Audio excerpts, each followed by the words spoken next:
Pessoal, quero agradecer demais a presença de todos vocês aqui no Café Cultural. Importantíssimo a gente sempre falar de arte, a gente falar de cultura, a gente mostrar as manifestações culturais e a gente falar de experiências de vida. Porque, na verdade, né, Marcelo, o que a gente tem de melhor é contar nossa história de vida. A gente mostrar para as pessoas tudo que nós passamos e mostrar que é possível a gente ser feliz. É importante a gente conseguir superar dificuldades, superar momentos. Mas, Marcelo, antes de mais nada, super obrigado por estar com a gente. E eu quero que você se apresente. Eu quero saber quem é Marcelo Reginato por Marcelo Reginato. Enquanto isso, vou tentar fazer o bichinho ficar quieto aqui. Bom, eu nasci no interior de São Paulo, né, região de Sorocaba, lá uma cidade pequena, Sequilho. Desde criança, direcionado por meu pai, muito pegado nos estudos. Consegui me graduar em medicina na Universidade da Pontifícia Universidade Católica de São Paulo, em 2008. Me especializei em terapia intensiva no Hospital Cruz Azul, que é referência da Polícia Militar aqui em São Paulo. Legal. Publiquei alguns trabalhos aí em congressos aí do brasileiro de terapia intensiva. E a parte que é abordada no livro é a minha parte do problema com a dependência química, que me relevou algumas internações aí, foram 15 internações. Olha só. Nos últimos 10 anos eu dei uma patinada na neve, aí fiquei entrando em clínica e não conseguia ter um desfecho bom. E depois que eu me desprendi, eu consegui achar uma saída, eu desenvolvi esse livro aí para levar a mensagem para outras pessoas que existe esperança, que dá sim para sair desse problema, né? Legal. O que eu gostei muito, Marcelo, foi primeiro de você ter, obviamente, colocado à disposição minha, do público, essa tua experiência de vida. Eu acho muito legal quando as pessoas conseguem olhar para o que aconteceu com elas e falar: não, peraí, aqui tem uma lição, aqui tem um momento que é importante a gente compartilhar. Mas eu achei o título do teu livro fantástico. Mudanças para pessoas que são inteligentes, mas não têm sabedoria. Como é que veio esse título para você? Veio da minha experiência própria mesmo, né? Assim, eu tinha muita inteligência quantitativa, sabe? Para passar em 3 vestibulares de medicina, em 3 Sim, faculdades. imagina. Opa. Nas internações, nas reuniões, eu tentava discursar sobre alguns assuntos e os outros pacientes não tinham mesmo nível cultural. Uhum. E aí eu enxerguei que eu tinha uma inteligência quantitativa, mas eu não tinha inteligência emocional, não tinha a sabedoria para alcançar os recursos para conseguir me desprender dos meus problemas, né? Uhum. O nome, o gatilho foi esse, foi enxergar que eu tinha inteligência quantitativa, eu conseguia render muito bem no meu trabalho e ser efetivo como médico, conseguia discursar sobre qualquer coisa, tinha cultura, mas eu não tinha sabedoria para conseguir me desprender dos meus problemas, né? E a partir do momento que eu tive essa consciência maior que a psiquiatria chama, Uhum. aí eu tive um gatilho e pensei, agora eu adquiri uma coisa que é além da inteligência, que é a sabedoria para vencer os obstáculos, né? Que é uma coisa que a gente não tem estudo, né? Não tem vestibular para sabedoria, né? É uma coisa que a vida traz para a gente, né? Isso que eu acho que isso que é engraçado. A vida traz para a gente essa sabedoria e só passando pela vida, né? Não tem como. Dando já um spoiler aí do desfecho do livro, a conclusão é essa mesma, né? Opa. Tem 10 tipos de inteligência, segundo a teoria do psicólogo que é formado em Harvard, o Howard Gardner. Ele é o inventor da teoria das inteligências múltiplas, né? Uhum. São 10 tipos de inteligências: natural, matemática, musical, espacial. E aí são várias inteligências, mas aí o spoiler, que é o final do meu livro, quem quiser ler,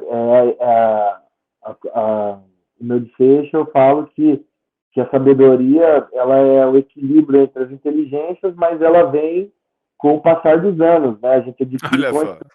vida, né? Eu não conheço a pessoa que eu converso no dia a dia que tem mais sabedoria que a minha avó, que tem 96 anos, né? Que beleza, cara, que beleza. E é verdade, e não tem. É uma coisa assim, eu acho o seguinte: a gente pode investir quanto a gente quiser em livros, deve investir em livros, a gente deve investir em estudos, não resta a menor dúvida.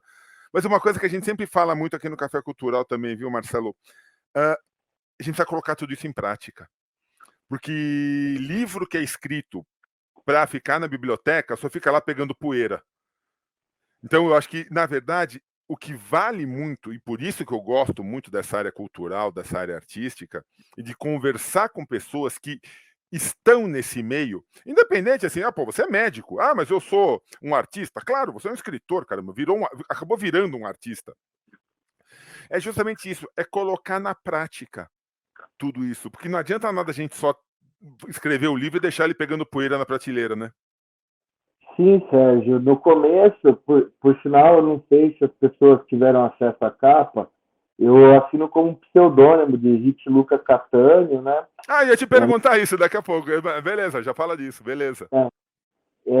Assim, como eu não sabia qual ia ser o alcance do meu livro, a minha intenção no começo era vender na minha cidade para as pessoas que eu conhecia. E aí eu não tinha muita segurança em colocar o meu nome, que eu não sabia se eu ia ficar firme, né? Aí eu coloquei um pseudônimo, assim, meio que para me esconder no meio da história.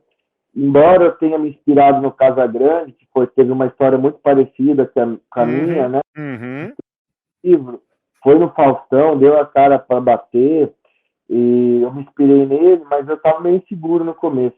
Depois que Normal. sedimentou, ficou concreta essa recuperação, eu, aí eu decidi desvendar meu nome e me predispor a entrevistas. E por sinal, Sérgio, estou muito contente, eu gostaria de deixar os ouvintes cientes que o psiquiatra Ronaldo Laranjeira, que é o principal psiquiatra no Brasil e referência no mundo em dependência química, colocou meu livro na página do Facebook dele ontem. Que beleza, cara. Olha só. Ou seja, não é somente uma história bonita, é um texto bonito. Ou seja, isso significa que você conseguiu escrever uma boa obra. Porque tem muita gente que coloca a sua história, a sua experiência no papel e tá tudo bem, mas não consegue fazer a parte literária. Eu acho que essa, mais do que qualquer coisa, é uma prova de que, além de ser uma história muito bonita de ser lida, é um texto muito bom de ser lido. Eu acho que você conseguiu juntar as duas coisas. Sim, assim, eu abordei dentro, como a gente que faz faculdade, a gente faz TCC, essas coisas, eu fiz um campo de estudo com relação a mudanças, né? Aí eu abordei o tema mudanças segundo a psiquiatria, segundo a psicologia racional emotiva, que é uma abordagem nova, que não é a psicanálise, e da parte mental, física e espiritual. Eu abordo a mudança em todos os campos. Isso daí que acho que chamou a atenção dele, né? Que foi um livro multifatorial, né? Tem gente que acha que esse tipo de problema só é tratado com medicação, psiquiatria, mas não sabe que tem a parte espiritual, né? Tem a Opa, e parte da como? família. A família é muito importante e a parte espiritual também, por sinal, acho que a parte espiritual, o despertar espiritual é o primeiro passo. Quando você se encontra no núcleo da doença e você está desamparado, perdeu a dignidade, é em Deus que começa a recuperação, né? Perfeito, cara, perfeito, perfeito, perfeito. Marcelo, a gente acaba tendo notícias por filmes, por seriados ou por alguns relatos sobre o quanto a área da medicina é estressante. E a gente sabe disso. A vida de profissionais que escolheram cuidar dos outros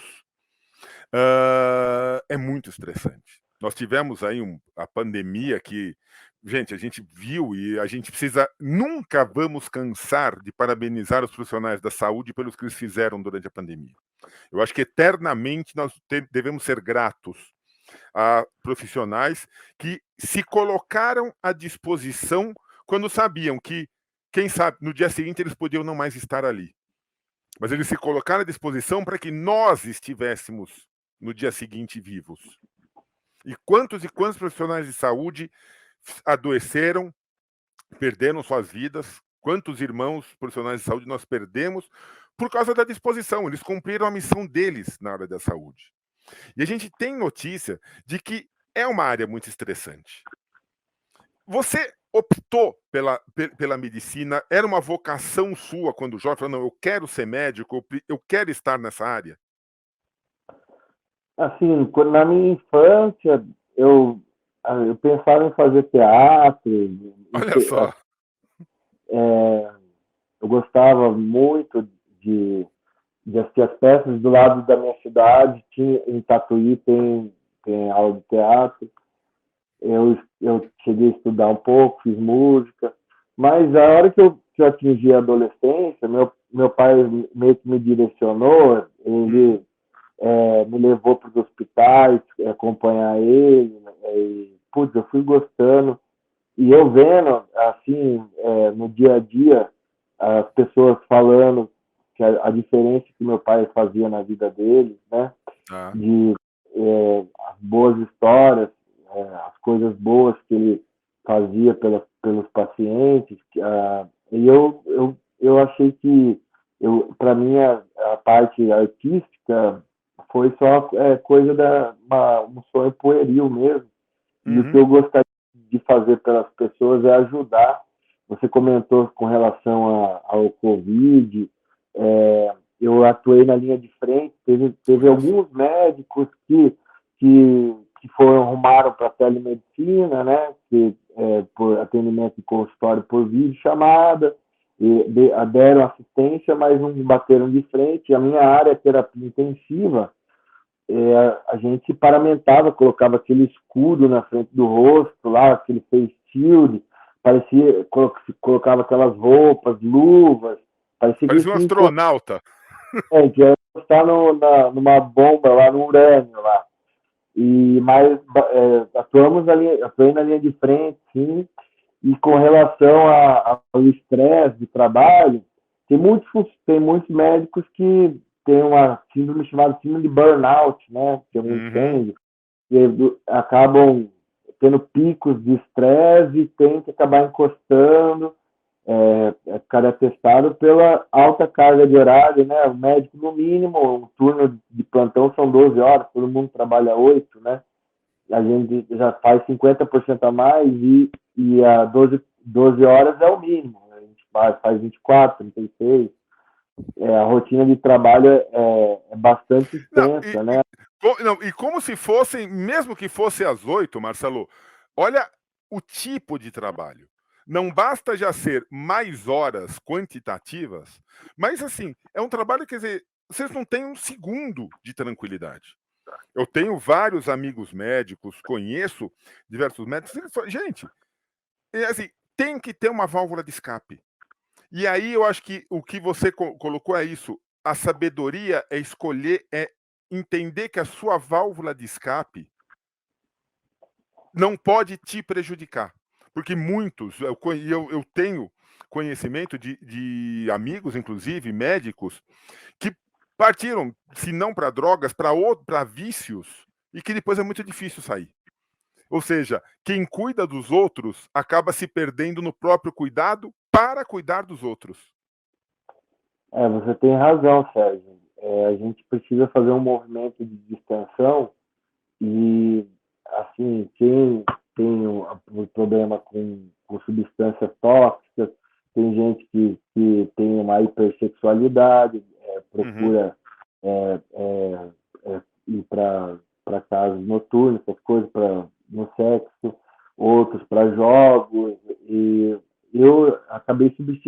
consegui encontrar, eu enxerguei através da psicologia racional emotiva que aquele movimento que eu fazia, que me anestesiava desses problemas de estresse do trabalho, estava me gerando danos ao longo prazo, que foi uma coisa que me apontaram.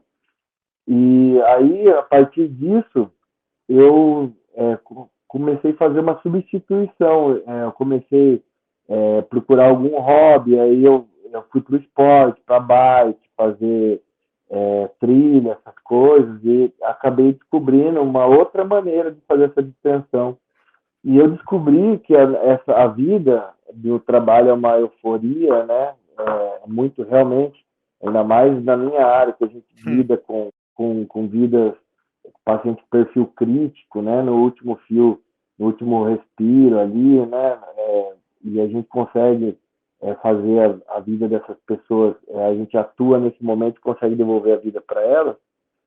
A gente realmente fica muito estressado, a vida fica muito eufórica, mas a gente tem que entender que a vida não é euforia, a vida é uma calmaria. Então, fora do ambiente de trabalho, a gente tem que encontrar essa calmaria, né? É aquela coisa, né, Marcelo? É tentar colocar para si mesmo aquilo que você coloca para os outros.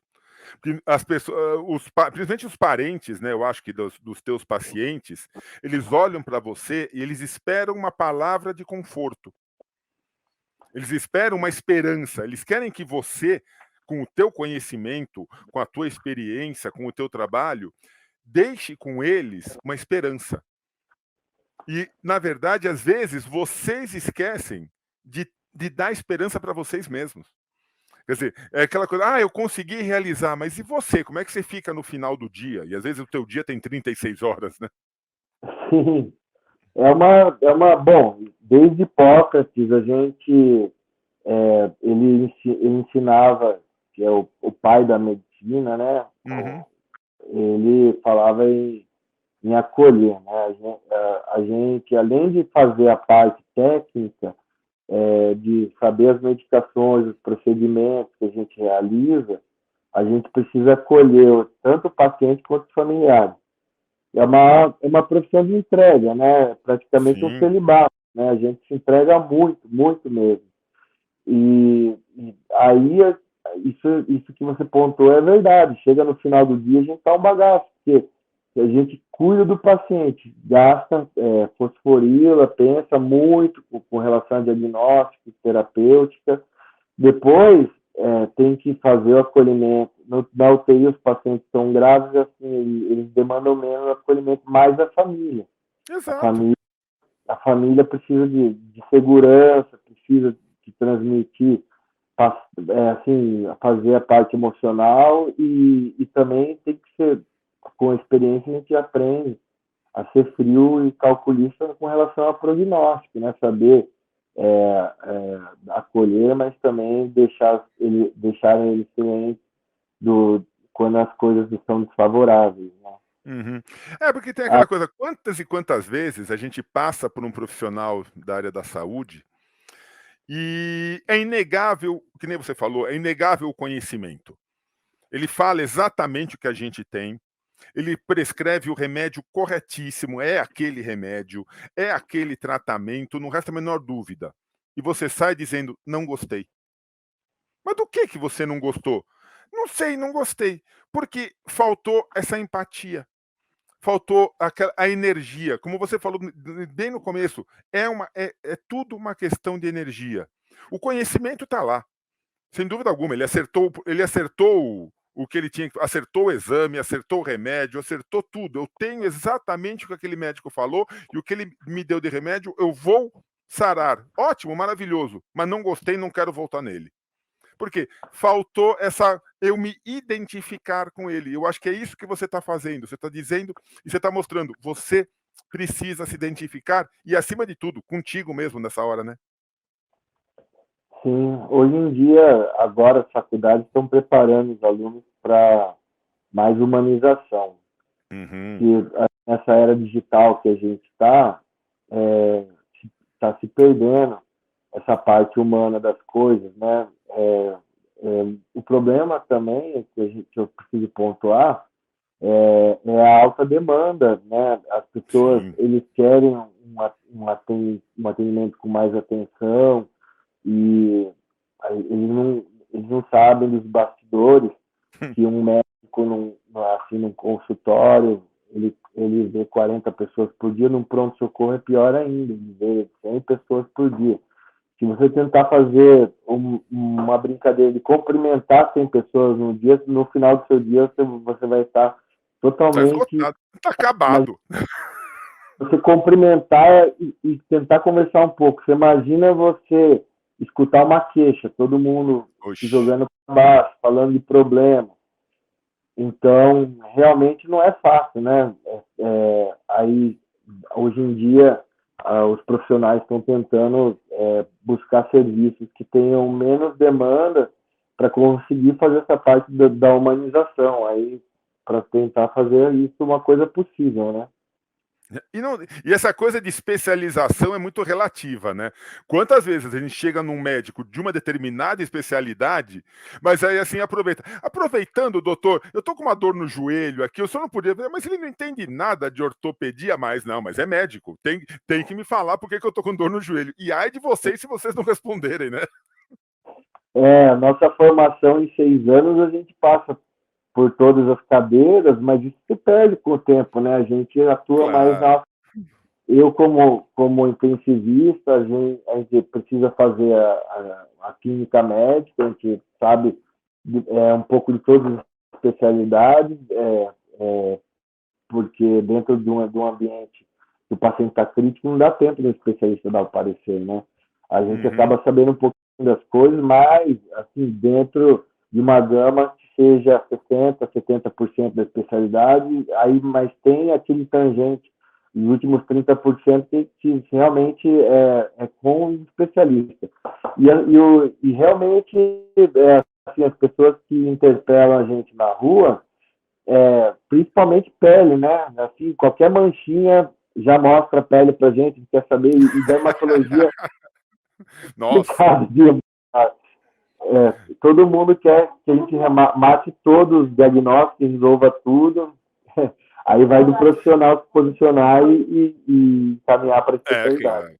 É claro, é claro. E você bem falou, viu, Marcelo? Eu acho o seguinte: precisa ter muita confiança em vocês. Eu acho que quando a gente descamba, seja para o que for, seja drogas, seja bebida, seja sexo, seja qualquer exagero, eh, é que a gente está buscando, na verdade, é um pedido de ajuda. Na verdade, toda vez que a gente está se perdendo, a gente está pedindo ajuda. E eu acho que quando você falou da parte espiritual, é fantástico. É voltar a acreditar em você mesmo. É acreditar que existe um motivo para você estar fazendo a sua profissão. E que aquele momento que você passou, seja um momento de uma semana, seja um momento de anos, não interessa. É um momento e que você vai superar. É voltar a acreditar em você. Que não tem tratamento, seja médico, seja psicológico, seja do que for, que não parta do princípio de você acreditar em você, da pessoa acreditar em si mesma. Eu acho que esse foi o teu pulo do gato, quando você voltou a acreditar em você. Sim, não só o dependente químico, como também muitas pessoas hoje em dia têm fragilidade sentimental e emocional. Isso que você pontuou, Sérgio, é muito importante. Existe uma cobrança muito grande da sociedade hoje que a gente seja forte. As pessoas, eles usam o termo eu sou um guerreiro. Tem que tomar cuidado com essa definição. A pessoa que é guerreira está constantemente em guerra. Isso não é uma qualidade, né? O ideal é você viver num ambiente de paz. E realmente a fragilidade sentimental e emocional em mim existia e eu me apoiava na substância, né? A partir do momento que eu tive eu comigo mesmo, eu assim enxerguei o que eu preciso fazer, qual a minha missão dentro da sociedade, e eu precisava executar isso com maestria para ter um sentido na minha vida. E, assim, eu usava os meus dias, os meus finais de semana, meus feriados, para extravasar, e aquele problema, aquela fragilidade sentimental e emocional continuava, e vinha com uma Uhum. ressaca muito grande depois do uso da substância.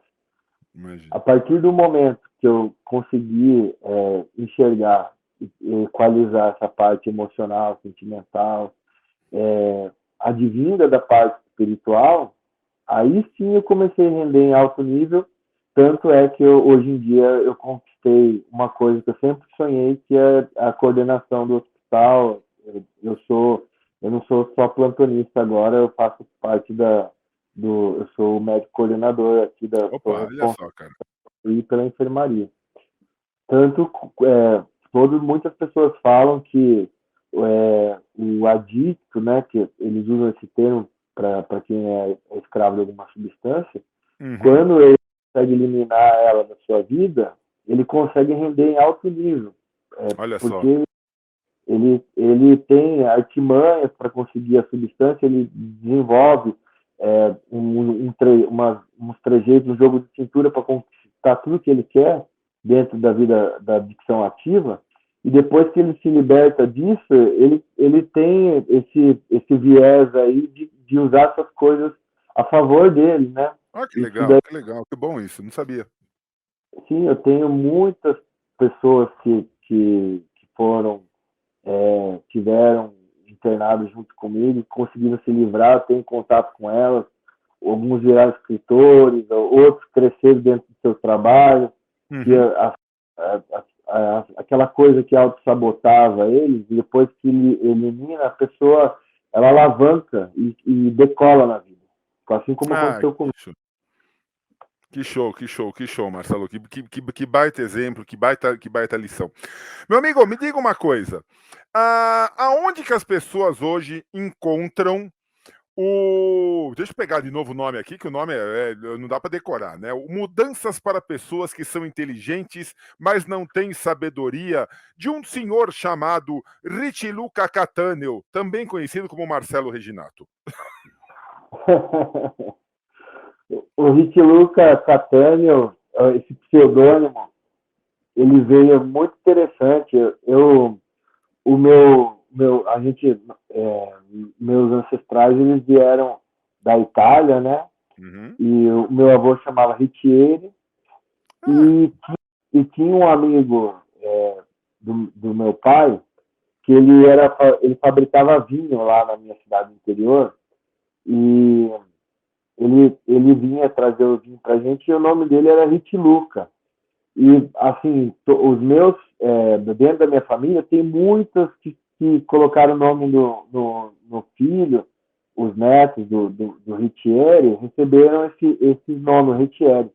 Aí eu ah, falei, putz, um dia se eu tiver um filho, putz, eu gosto muito do nome Ritiluca, vou ver se bonito.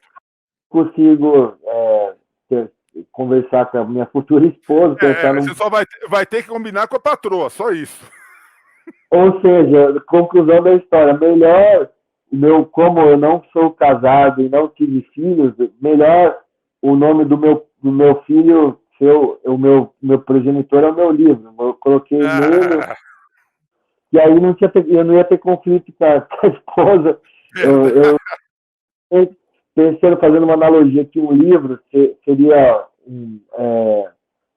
como que se chama, a minha sucessão aí para a sociedade, né? O que eu vou deixar de legado. Por enquanto eu não deixei um progenitor, mas deixei um livro, deixei meu legado nele. A minha existência vai se findar. Isso daí é uma coisa que eu peguei para mim. Tinha uma pessoa da minha família, da parte de mãe, que ela morreu cedo de câncer, e o livro dela ficou na minha cabeceira por muito tempo, e ela ficou. legal. Todo dia eu acordava e eu lia o nome dela ali embaixo, ela se findou e a história que ela contou ficou. E Perfeito.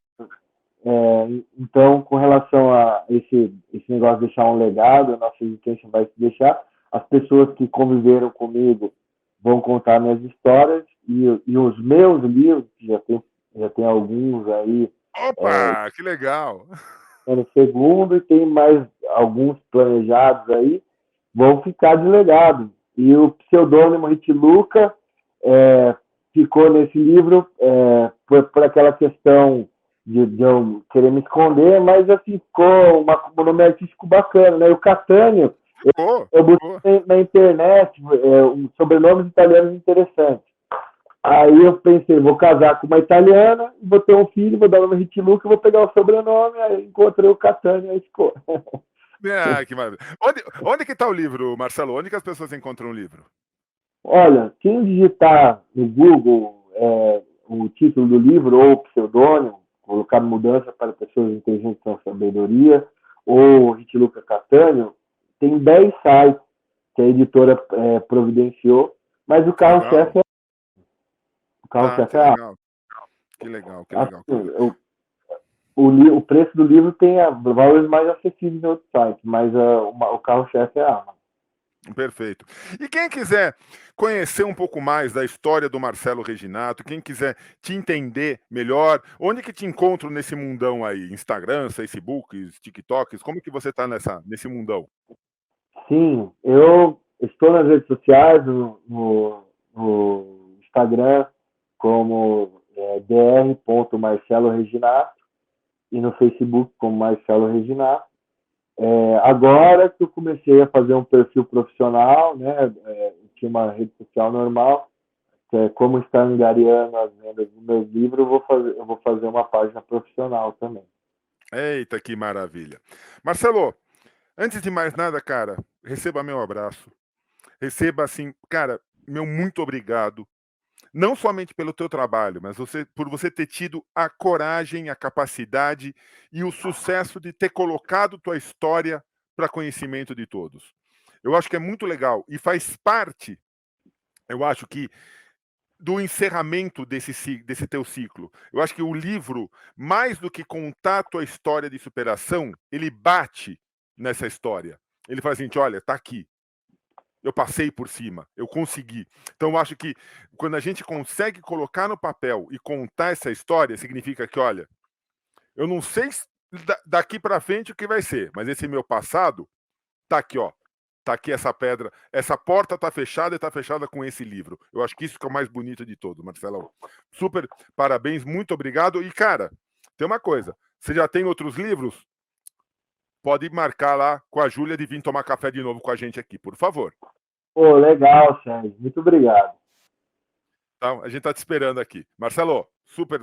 Vai lá cuidar dos teus pacientes, que agora você tem. Que eu sei que você trabalha para você é o que não falta. Vai lá. Um abração, Marcelo. Obrigado.